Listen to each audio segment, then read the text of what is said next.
which state of India is the floating national park situated? तैरता हुआ राष्ट्रीय उद्यान भारत के किस राज्य में स्थित है? आपके ऑप्शन रहेंगे मध्य प्रदेश, गुजरात, राजस्थान, मणिपुर। तो दोस्तों इसका जो आंसर रहेगा वो मणिपुर है। कौन सी लेक में है? लोकटक में है। तो ये भारत के north east neighbouring countries of India is Bharat के पड़ोसी देशों की कुल संख्या है। ऑप्शन है 10, 6, 8, 9। तो दोस्तों इसका आंसर रहेगा ऑप्शन डी 9। इन 9 देशों की बात करें तो कौन कौन से हैं? China, Pakistan, Afghanistan, Nepal, Bhutan, Bangladesh, Myanmar, Sri Lanka, Maldives. तो दोस्तों नेक्स्ट क्वेश्चन जो हमारा है, आप ज़रूर वीडियो को शुरू से अंत तक देखें क्योंकि वीडियो आज की इम्पॉर्टेंट रहेगी आपके एग्ज़ाम जो 12 या 13 जनवरी को जिस भी दिन है। हमें लगता है कि आपके एडमिट कार्ड आउट हो चुके हैं। अगर जिस चीज़ के आउट नहीं हुए उनको जल्द ही मिल जाएंगे। What is the total length of coast line of India including island? द्वीपों सहित भारत के समुद्र तट की कितनी लंबाई है? 8516 किलोमीटर, 6516 किलोमीटर, 5516 या 7516.6। तो दोस्तों ये हम है 7516.6 किलोमीटर। ऐसे ही क्वेश्चन पेपर में आएंगे। The river cleaning project under Namami Ganga was launch in which year? तो दोस्तों नमामि गंगा के तहत नदी सफाई परियोजना किस वर्ष शुरू की गई थी? 2014, 2016, 2018, 2020। तो दोस्तों ये 2014 में यूनियन गवर्नमेंट ने स्टार्ट करी थी। Which among the following Indian state is known as spice garden of India? निम्नलिखित में से कौन सा भारतीय राज्य को भारत के मसाला उद्यान के रूप में जाना जाता है? केरल, तमिलनाडु, कर्नाटक, सिक्किम। तो दोस्तों स्पाइस गार्डन किसे कहा जाता है, कौन सी स्टेट को? तो दोस्तों इसका आंसर क्या रहेगा? केरला। क्या आंसर रहेगा? Kerala. Next question, in which year doctor CV. Raman won the Nobel prize for physics? Doctor CV. Raman ने किस वर्ष भौतिकी के लिए नोबेल पुरस्कार जीता? 1919, 1911, 1928, 1930। तो दोस्तों इसका जो आंसर रहेगा 1930। Next question very very important है। Charminar is located in which state of India? Charminar Bharat के किस शहर में स्थित है? दिल्ली, मुंबई, आगरा, हैदराबाद। चार मीनार कौन सी शहर में है? तो दोस्तों हैदराबाद में है। तो आप कमेंट कर बताएं कि हैदराबाद किस राज्य में स्थित है। But is the retirement age of the chief justice of India? Bharat के मुख्य न्यायाधीश की सेवानिवृत्ति की आयु क्या है? 55 ईयर्स, 60 ईयर, 65 ईयर्स, 70 ईयर। तो दोस्तों ये है 65 ईयर, 65 ईयर्स। तो दोस्तों आप कमेंट कर बताएं कि करंट में भारत के CJI यानी कि चीफ जस्टिस ऑफ इंडिया कौन हैं। ऐसे ही क्वेश्चन पेपर में आएंगे। Who among the following was the first Indian women to win an Olympic medal? निम्नलिखित में से कौन ओलंपिक पदक जीतने वाली पहली भारतीय महिला थी? PV सिंधु, कर्णम मल्लेश्वरी, मनु भाकर, साइना नेहवाल। तो दोस्तों ये थी कर्णम मल्लेश्वरी। आप कमेंट कर बताएं कि कर्णम मल्लेश्वरी किस स्पोर्ट्स यानी कि किस खेल से संबंधित थी। तो मनु भाकर की बात करें तो मनु भाकर किससे संबंधित हैं? तो दोस्तों मनु भाकर किससे हैं? तो दोस्तों ये शूटिंग से हैं। साइना नेहवाल किससे हैं? साइना नेहवाल थे बैडमिंटन से, और PV सिंधु भी बैडमिंटन में से थी। Which are the following was the first newspaper publish in India? तो कौन सा निम्नलिखित में से भारत में प्रकाशित पहला समाचार पत्र था? Times of India, Bengal gazette, Hindu, जन। तो दोस्तों ये थी बंगाल गजट। आप कमेंट कर बताएं कि पहली बार बंगाल गजट को किसने पब्लिश किया था। तो who among the following is known as father of Indian nuclear programme? निम्नलिखित में से भारतीय परमाणु कार्यक्रम के जनक के रूप में कौन जाने जाते हैं? Vikram Sarabhai, Satish Dhawan, doctor C.V. Raman, Homi J Bhabha.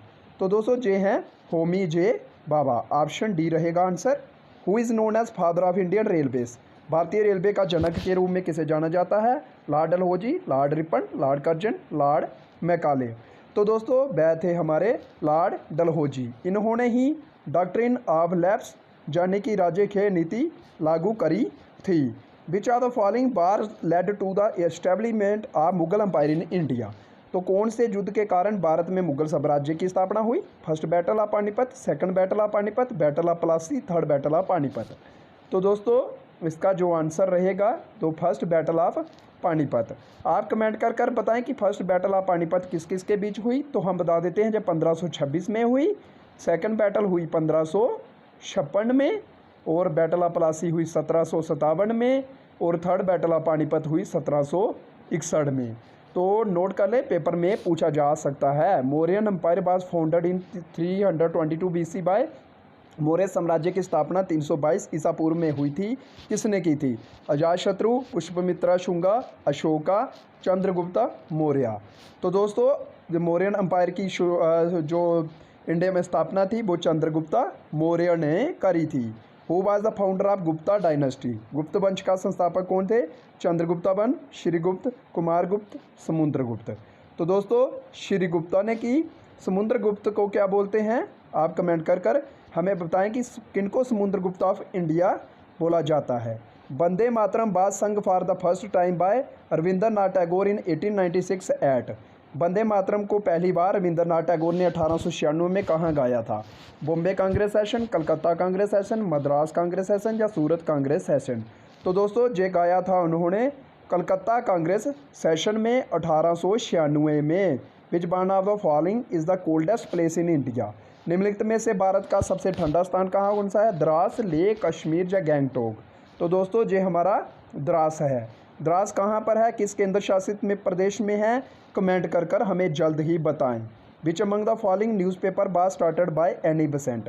कौन सा समाचार पत्र एनी बेसेंट द्वारा शुरू किया गया था? The Hindu, young India, Indian express, new India? तो दोस्तों, ये न्यू इंडिया, इसके साथ साथ कॉमन बिल भी किसने किया था? एनी बेसेंट ने। ऐसे ही क्वेश्चन आए। India's first and only floating post office is located on which lake? Bharat का पहला और एकमात्र तैरता हुआ डाकघर किस झील पर स्थित है? तो डल लेक श्रीनगर में है, वहाँ पर जे है दोस्तों। Which city known as Silicon Valley of India? कौन सा शहर भारत की सिलिकॉन वैली के नाम से जाना जाता है? मुंबई, बेंगलोर, पुणे, हैदराबाद? तो दोस्तों, इसका आंसर है बेंगलोर। आप कमेंट कर कर बताएं कि सिलिकॉन वैली के साथ साथ बेंगलोर को और किस नाम से जानते हैं। साइंस को अगला क्वेश्चन है साइंस का। साइंटिफिक स्टडी ऑफ बर्ड्स, पक्षियों का वैज्ञानिक अध्ययन क्या कहलाता है? ऑर्निथोलॉजी कहते हैं। विच of the following is a universal donor blood group? तो यूनिवर्सल डोनर ब्लड ग्रुप कौन सा है? रक्त समूह कौन सा है? AB positive, AB negative, O positive, O negative? तो दोस्तों, ये O नेगेटिव है। अगर AB नेगेटिव की बात करें तो ये सबसे बड़ा यूनिवर्सल रिसेप्टर है। Where does protein synthesis take place in the cell? कोशिका में प्रोटीन संश्लेषण कहाँ होता है? Golgi body, ribosome, mitochondria, centrosome?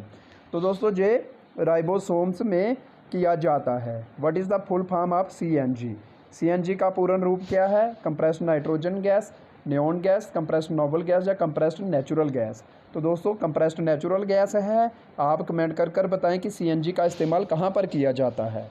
Which are the following vitamin is soluble in water? तो कौन सी विटामिन पानी में घुलनशील है? C, A, K या D? तो दोस्तों, सॉल्युबल इन वाटर में है C के साथ साथ B विटामिन भी वाटर सॉल्युबल है। A, K, D बाकी जो भी हैं वो सारी क्या हैं? Fat soluble. ऐसा ही कमेंट करें कि क्वेश्चन पेपर में आने वाला है। Master gland is known as, master ग्रंथि को क्या कहा जाता है?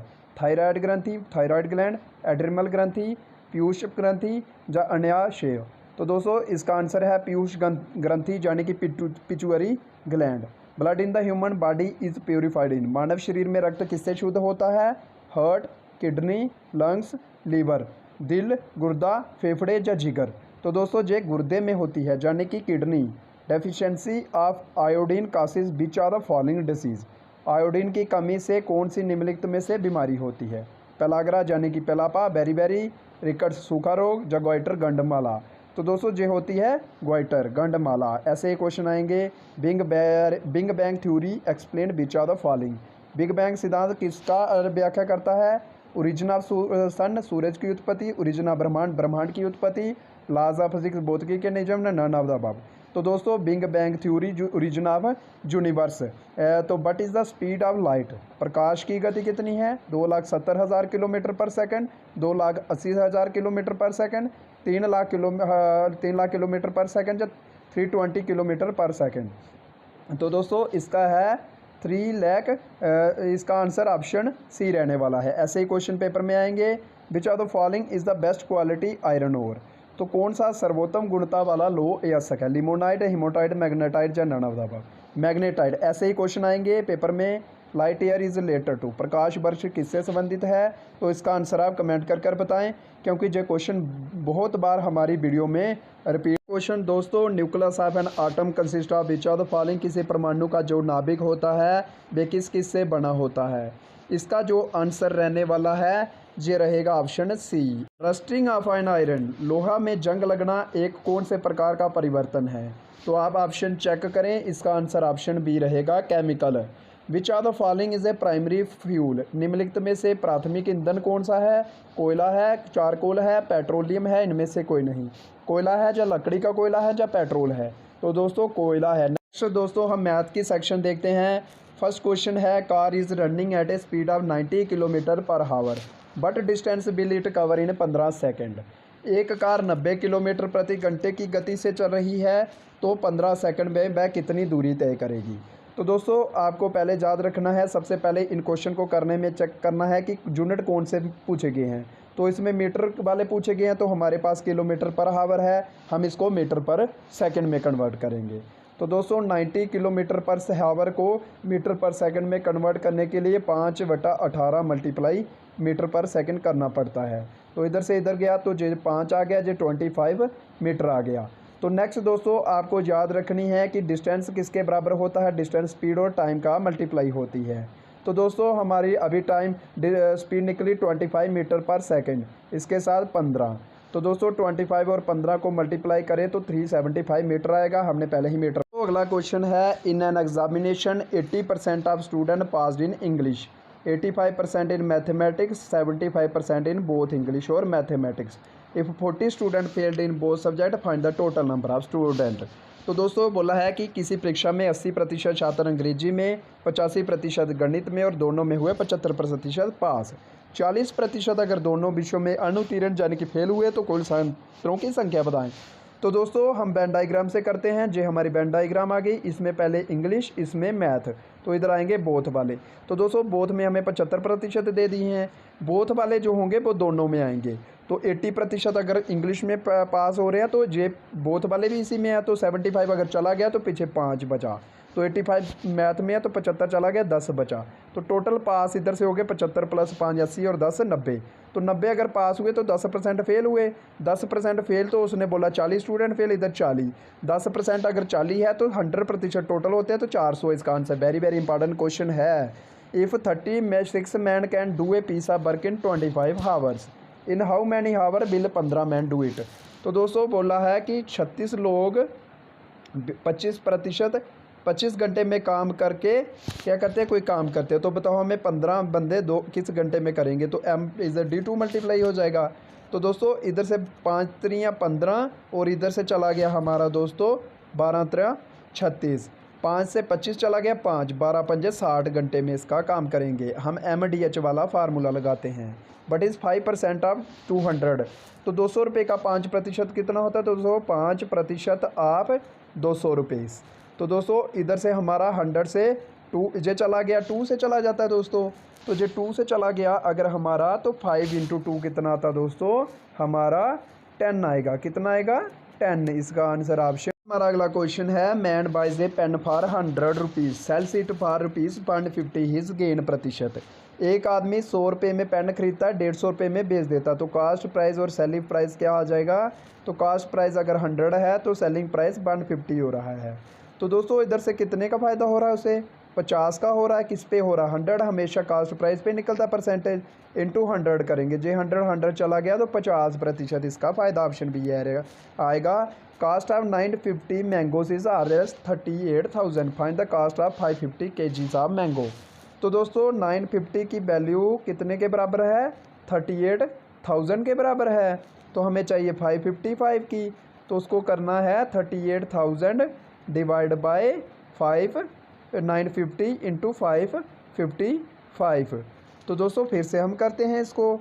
फिर अगर हमें निकालनी है 550 की वैल्यू, तो 550 की आ जाएगी 38,000 अपान 950 × 100।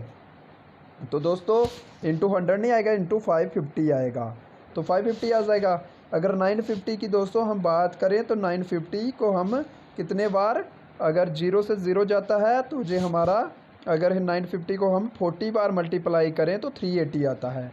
तो अगर 550 को 40 से मल्टीप्लाई करें तो 22,200 आएगा। वेरी वेरी इंपॉर्टेंट क्वेश्चन है। Circumference of a circle is 88 metre, find its radius. तो दोस्तों सरकमफ्रेंस का फार्मूला होता है 2 पाई तो दोस्तों इसकी हमें दी गई है 88, 2 into 22/7 into r is equal to 88, तो 22 इंटू इधर हो जाएगा हमारा 4, 2 से जे चला गया, तो दोस्तों 7 इंटू 2 14 मीटर इसका आंसर रहेगा। But is the average of 10, 20, 30, 40, 50। तो हमने बताया कि एवरेज क्या होती है, सम अपान टोटल नंबर ऑफ टर्म्स। तो इनका अगर हम सम करें तो दोस्तों जो कितना आता है, तो इसका आंसर दोस्तों 150 आता है। तो कितनी टर्म्स हैं, 5 हैं। तो 5 को हम 150 को इससे डिवाइड करते हैं तो दोस्तों 30 आंसर इसका रहता है। ऐसे क्वेश्चन आते हैं पेपर में। If the radius sphere 7 centimetre रहता है then find its surface area. तो दोस्तों अगर किसी गोले की त्रिज्या 7 सेंटीमीटर है, उसका पृष्ठीय क्षेत्रफल ज्ञात कीजिए। तो सरफेस एरिया ऑफ स्फीयर क्या होता है, 4 πr square is equal to आता है जी। तो इसकी हमें निकालनी है 4 into 22/7 into r square. R यानी कि 7 का स्क्वायर, ये 7 से 7 चला जाता है। तो दोस्तों 44 इंटू 22 इंटू 4 88 इंटू 7 करें तो 616 इसका आंसर रहता है। नेक्स्ट क्वेश्चन है दोस्तों, average age of 12 boys is 10 years. Average उसमें से average age of 11 boys 9 years है, find the age of 12th boys. तो 12 लड़कों की औसत आयु 10 है, 11 लड़कों की औसत आयु 9 वर्ष है, 12वें लड़के की आयु ज्ञात कीजिए। तो दोस्तों इसमें हम सम निकालते हैं। सम का हमें पहले बताया एवरेज होती है सम अपान टोटल। अगर वहाँ से सम निकालना है तो एवरेज के साथ टोटल नंबर आप मल्टीप्लाई कर देते हैं। 12 इंटू 10 आ गया 120 आता है दोस्तों। इसी तरह 11 की जे तो 12 की हो गई, ऐसे ही 10 सम अब 11 की आ गई। 11 इंटू 9 तो 99। इसमें से दोस्तों हमें 12 निकालना है तो टोटल में से हम 11 की निकाल देंगे, 12 में से टोटल, तो इसमें से 21 इसका एयर आंसर रहता है। ऐसे क्वेश्चन आएंगे। Man losses RS 40 by selling ए बाज फॉर 660, फाइंड इज लास्ट %। एक आदमी कितने रुपए खो देता है, 40 रुपये खो देता है घड़ी को 40। A man losses RS 40 by selling ए बाज फॉर। तो दोस्तों इसका इधर से आप समझे ये गलत हो, इसकी एक्सप्लेनेशन है man losses RS 40 by selling ए बाज फॉर RS 660, तो फाइंड इज लास्ट %। तो दोस्तों अगर उसको 660 में बेचकर 40% का लॉस हो रहा है तो यानी सेलिंग प्राइस उसका 660 है, पर उसको लॉस अगर हो रहा है 640 का, तो इसमें से कास्ट प्राइस उसका कितना आना था, तो 700 आना था, क्योंकि 660 में 40 डाले तो 700 आता है। तो हमें बताना उसका लास्ट % कितना हुआ। तो दोस्तों से 50 का हुआ किस पर, तो 700 पर हुआ, इंटू अगर हम करें दोस्तों जो 50 का नहीं, जो 40 का हुआ, 40/700 इंटू 100। तो दोस्तों जे 0 से 0 चले, अगर 7 को हम 40 से डिवाइड करें तो 40 को अगर 7 से डिवाइड करें तो 5.71 इसका आंसर रहता है। नेक्स्ट है built is written as this and tribe is written as this, तो then how rule will be. Built को ऐसे लिखा जाता है, ट्राइब को ऐसे लिखा जाता है, तो रूल को कैसे लिखा जाता है, तो इसमें हमने सभी वर्ड देखने हैं। तो इसमें आर का अगर कोड देखें तो इसमें आर इधर सेकंड वाला आर का आ गया दोस्तों 9। जू का क्या आएगा, जू हमारा इधर है, जू का सेकंड नंबर पे है, तो पहले में सेकंड वाला हैश है। अगला जो हमारा एल क्या है, एल का हमारा इधर 4th डिजिट है। 4th वर्ड में देखो तो 2 है हमारा, और एल ई लास्ट है। इसमें ई का क्या है दोस्तों 5, माफ़ कीजिए क्या है ई का ई। दोस्तों देखते हैं हम फिर से, इसको फिर से चेक करते हैं। तो इसमें देखें तो इसमें 4th का क्या ई कितना 1 2 3 4 1 2 3 4। तो दोस्तों इसमें 5 नहीं है, इसमें आई है सीधा, तो 5 ऐसे लग गया, तो इसका 4th डिजिट जे है, इसमें इसका आंसर जे आएगा 9#2। तो दोस्तों इसको हम कल वाली वीडियो में फिर से क्वेश्चन को चेक करेंगे, फिर से रखेंगे। Next, if 3:8 is equal to 6:x then value of x। तो दोस्तों इधर हमें 4th प्रोपोर्शन निकालना है। 4th प्रोपोर्शन होता है D is equal to BC/A। A. Product आप बी और सी करें तो 8 इंटू 6 48, ए डिवाइड करें 3 तो इसका आंसर 16 रहता है। नेक्स्ट क्वेश्चन है 18 man can dig a road 12 metre long in 20 days. How long of a road can 12 man dig in 15 days. तो दोस्तों 18 आदमी 20 दिनों में 12 मीटर लंबी सड़क अगर खोद सकते हैं तो 12 आदमी 15 दिनों में कितनी लंबी सड़क खोद सकते हैं। तो दोस्तों इधर M1 D1 H1 upon W1 is equal to M2 D2 H2 upon W2 वाला फार्मूला लगाएंगे। इधर हमें दिया गया है 18 मैन 12 मीटर लंबी रोड को 20 दिनों में कर सकते हैं। तो दोस्तों जो 12 मैन है वो 15 दिनों में कितनी लंबी रोड सड़क खोद सकते हैं, तो 12 हो गया। तो दोस्तों इधर से जो हमारा 3 पंजे 15, 4 पंजे 20, 4 तियां 12, 6 तियां 18, तो 6 दूने 12, तो दोस्तों 2 और इधर से 3 मल्टीप्लाई 6 इसका आंसर रहेगा। Very very important. Next question दोस्तों, if E equal to 5 pen equal to 35 then page is equal to. तो दोस्तों अगर हम ई की बोल रहे हैं तो ई का नंबर कितना था 5, पेन का हमारा 35 आ गया, पेज। तो दोस्तों अगर पी की बात करें तो आप देखना एम हमारा 13 पे आता है, एन हमारा 14 नंबर पे आता है, ओ हमारा 15 पे आता है, पी हमारा 16 पे आता है। 16 प्लस ए के नंबर हमारी अगर पोजीशन बोले तो 1 आती है, बर्ड अगर गिने आप, जी की हमारी कितनी आती है E F G। तो दोस्तों 6 7 आती है हमारी और ई आती है हमारी 5 पे। 7 5 12 और 1 13 और 16 29।